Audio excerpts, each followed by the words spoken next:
കോട്ടയം ആർപ്പൂക്കരയിൽ സ്വകാര്യ ബസ്സിൽ നിന്ന് വീണ് വയോധികന് ദാരുണാന്ത്യം. ആർപ്പൂക്കര സ്വദേശി പാപ്പനാണ് മരിച്ചത്. ആർപ്പൂക്കര കോട്ടയം റൂട്ടിൽ സർവീസ് നടത്തുന്ന KMV ബസ്സിൽ നിന്നാണ് വീണത്. ടോബി ജോൺസൺ വിവരങ്ങളുമായി. ടോബി, എങ്ങനെയാണ് ഈ അപകടം ഉണ്ടായത്? മറ്റ് വിശദാംശങ്ങൾ എന്തൊക്കെയാണ്?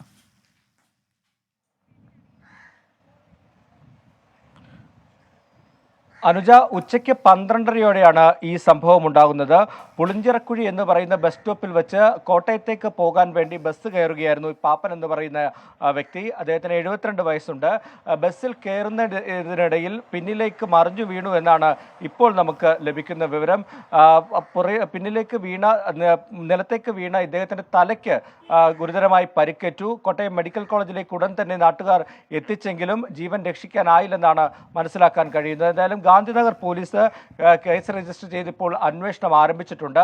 ബസ് മുന്നോട്ടെടുത്തതാണോ എന്ന കാര്യത്തിലൊക്കെ ഇനിയൊരു വ്യക്തത വരേണ്ടതുണ്ട്. ഏതായാലും നമ്മൾ ബസ് ജീവനക്കാരുമായി ബന്ധപ്പെട്ടപ്പോൾ അവർ പറയുന്നത് കയറിയപ്പോൾ പിന്നിലേക്ക് വീണു എന്നാണ്. ഇതിൻ്റെ ഒരു വസ്തുത എന്താണെന്നുള്ള കാര്യത്തെക്കുറിച്ച് വ്യക്തമായി പോലീസ് ഇപ്പോൾ അന്വേഷണം ആരംഭിച്ചിട്ടുണ്ട്. അനുജ, കോട്ടയം ആർപ്പൂക്കരയിൽ ബസ്സിൽ കയറുന്നതിനിടെ